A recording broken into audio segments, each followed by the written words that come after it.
Hello everyone, welcome to our discussion for today.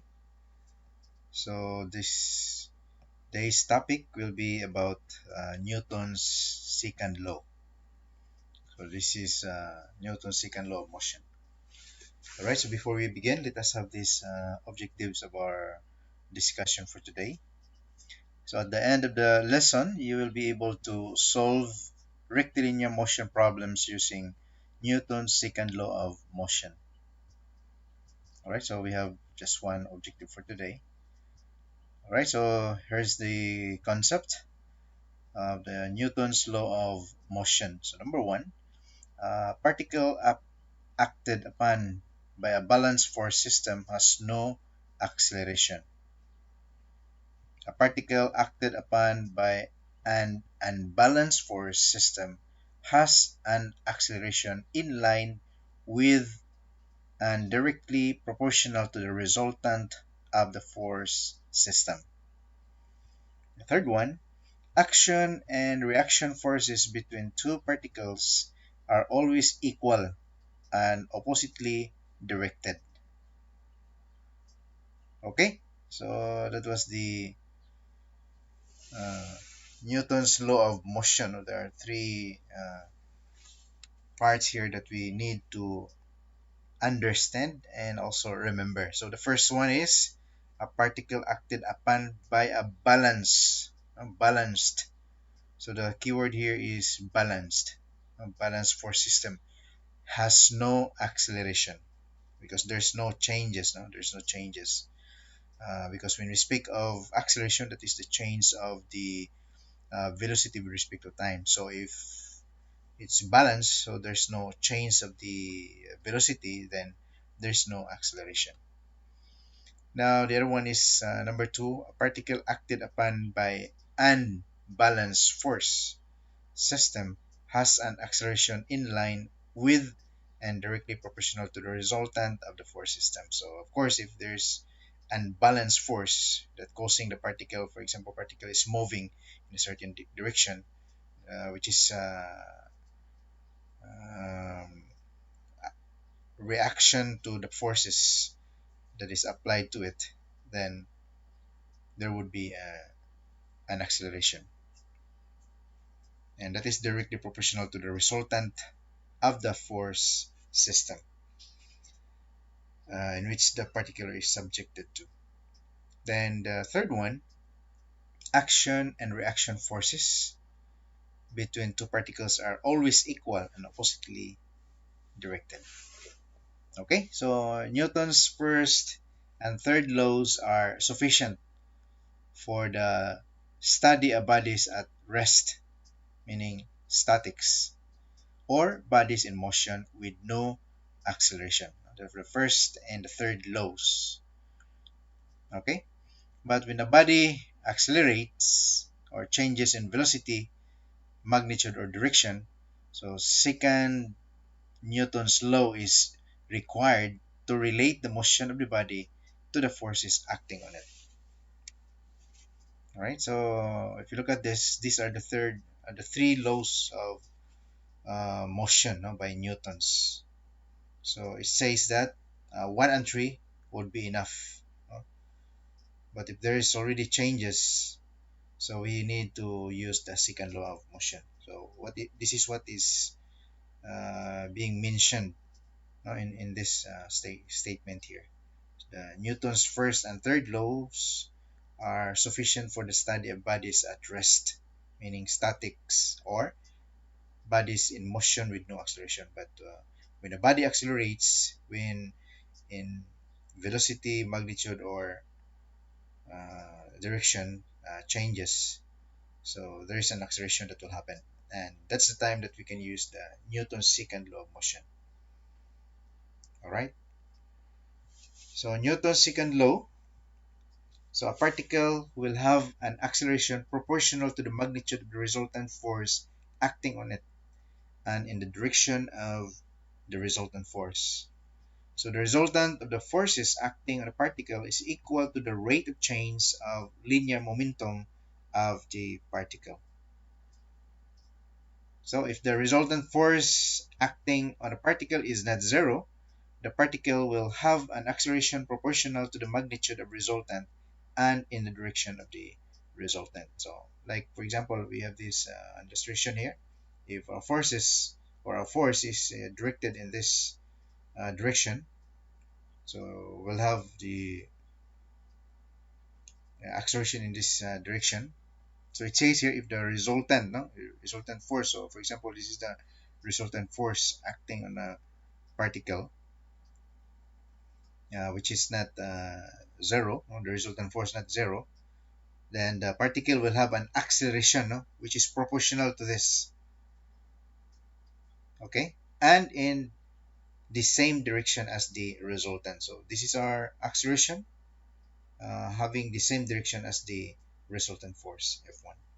Or if, for example, the resultant force is going into this direction, our acceleration also going in that direction, where the acceleration is proportional to the magnitude, no? Magnitude of this resultant force. Or it can be something like this.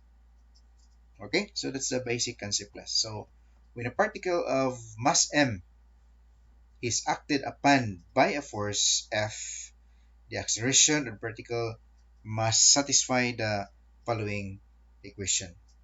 So the vectorial force F equal to mass times the vectorial acceleration. Alright, so this is our basic equation class for the second law of motion for Newtons. Okay, so we have here F, which is the product of the acceleration and the mass of the object or the particle having this direction. So the acceleration, which is proportional to the magnitude, or yes, the magnitude of this resultant force, which is the product of the mass and acceleration. So this is the acceleration. All right, so we have here systems of units that we need to understand, also recall now from our discussion at the very beginning. So of the units for the four primary dimensions, which are forces, mass, length, and time, three may be chosen arbitrarily, and the fourth must be incompatible with the Newton's second law.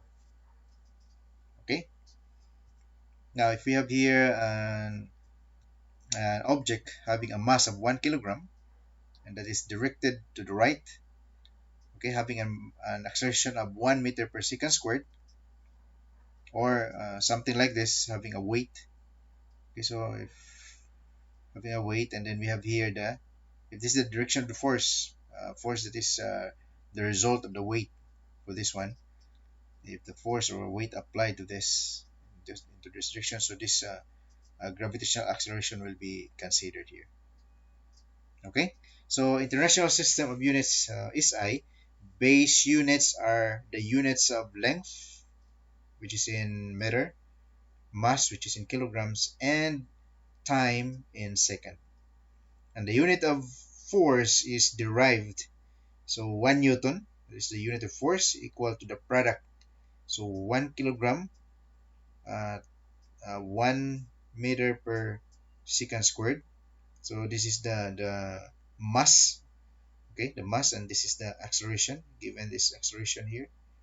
Then assuming that the mass is 1 kilogram, so the force F, which is equal to 1 Newton, equal to the product, which is equivalent to 1 kilogram meter per second squared. So this is our force, which is equivalent to, this one is equivalent to 1 Newton.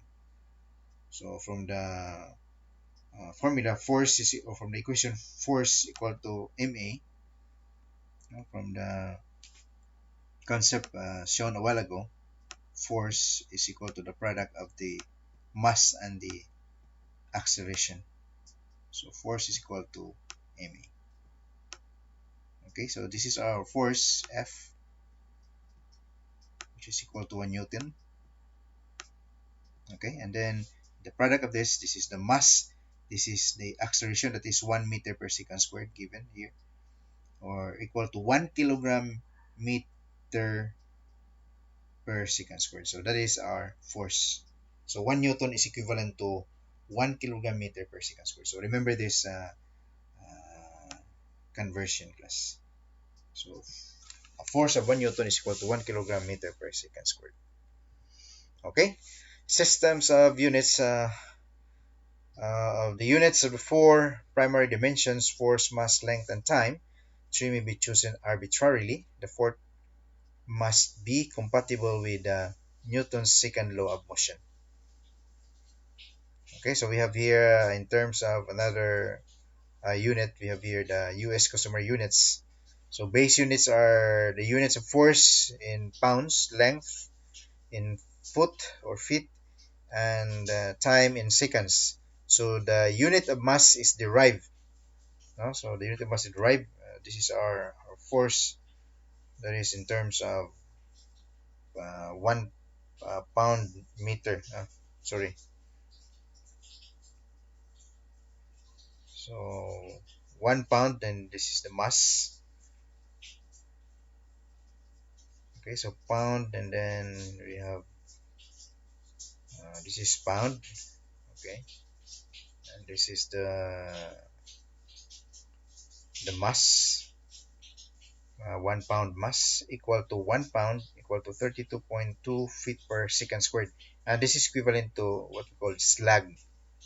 So our force here is in slug, and equivalent is equal to 1 pound per foot per second squared, or simply 1 pound second squared per foot. So this is what we call slug. Okay, this is what we call slug. So again, that is still from the formula for the second law of motion, Newton's law of motion, second law. Force equal to mass times the acceleration. So this is our force in slug, and this is the product of the mass and the acceleration. So we're using here acceleration of in terms of feet, that is 32.2 feet per second. Okay, now fundamental equation of kinetics for a particle. We have here consider a particle of weight W. So we have a particle with a weight W acted upon by the forces shown in this figure. Okay, so we have here a particle acted upon by the forces. So forces acting on it, we have force that is caused by this P1, P2, and then also the weight of this particle.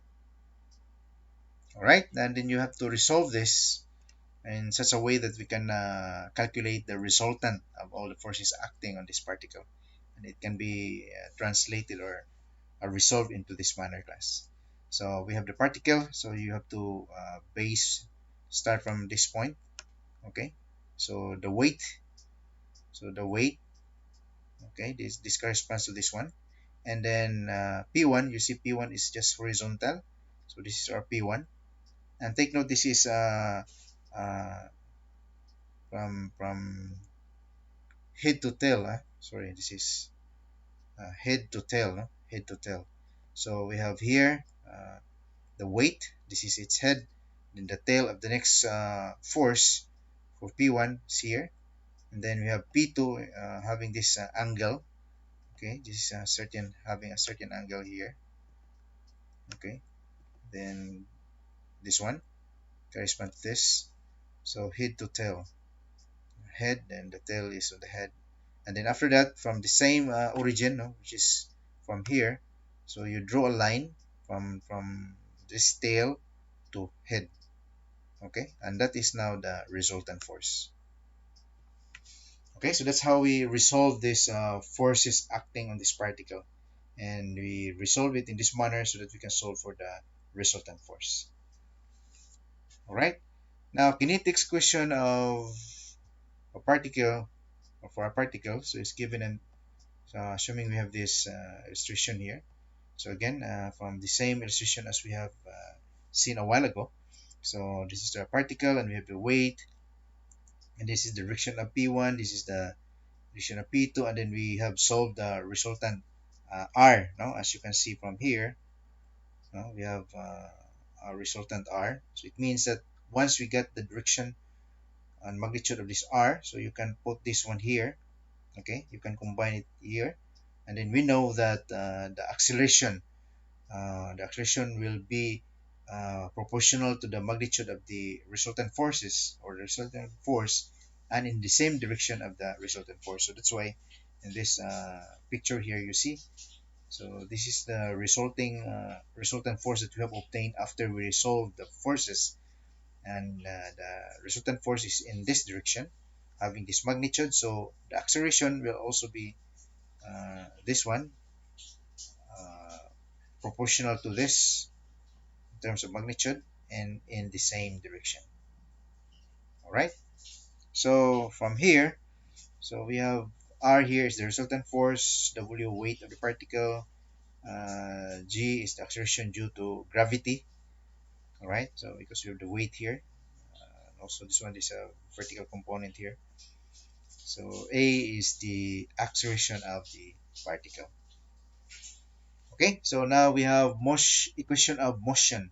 So Newton's second law provides this. I mean, we are dealing problems that that will be solved using the concept of the Newton's second law of motion. So we have here summation of forces, summation of uh, vectorial forces is equal to the sum of the product of the mass and the vectorial acceleration. Okay, for example, you have here the forces F1, F2 with the mass. Okay, so considering that, for example, we take F1 first. If we take F1, say, this is our F1. Okay, so this is our F1. And if we use the concept that we have discussed a while ago, head to tail.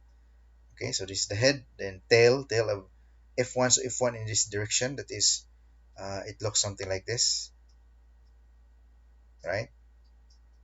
And then we started from here. Okay, now draw a line from this tail to the head of that F1. So we are resolving forces now, class. So this is our F2, right? This is our F2, and this is our F1. Okay, so we resolve this one into something like this.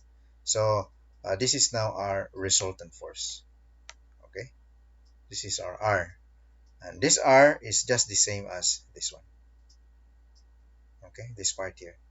So we know that the resultant force just the product of the mass and the acceleration. So we have here the mass of the particle.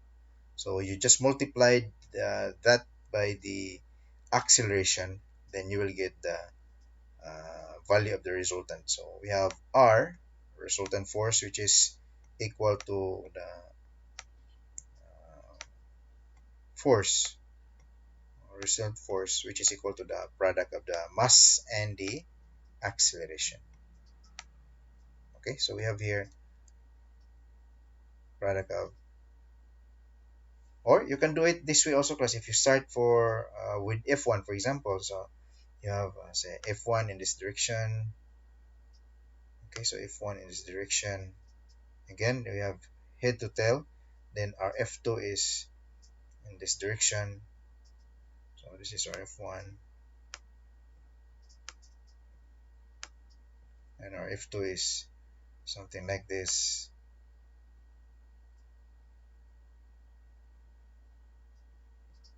Okay, so this is our F2, and then this is our F1. Sorry, this is our R.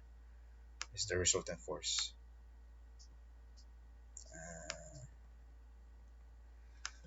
Let me do it again. Okay, let me do it. Let me do it again. Let me do it again. Okay,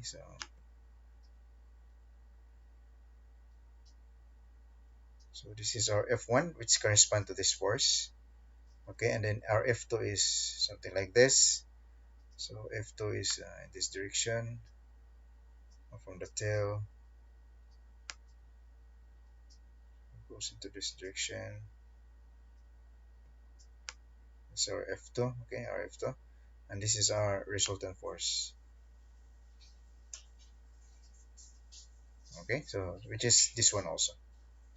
So it doesn't matter, no, if you take it first or this one.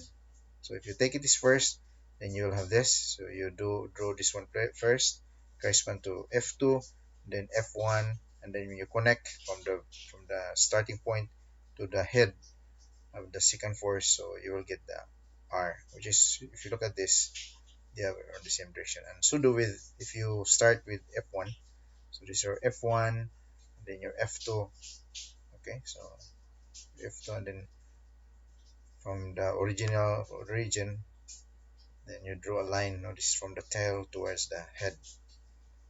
Okay, so this is our R. All right, so that's the basic equation of motion, class. So we're gonna hear the solution, no? Solution of the for the particle.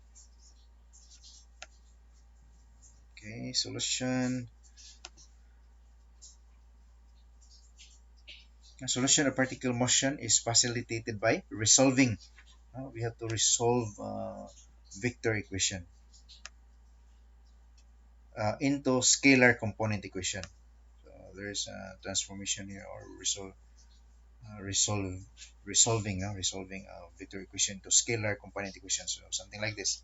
So mission of the forces uh, along this I along x, this one along y along z axis. So this is just a product of m, which is the mass, times the acceleration of all this corresponding acceleration on the x, y, and z axis.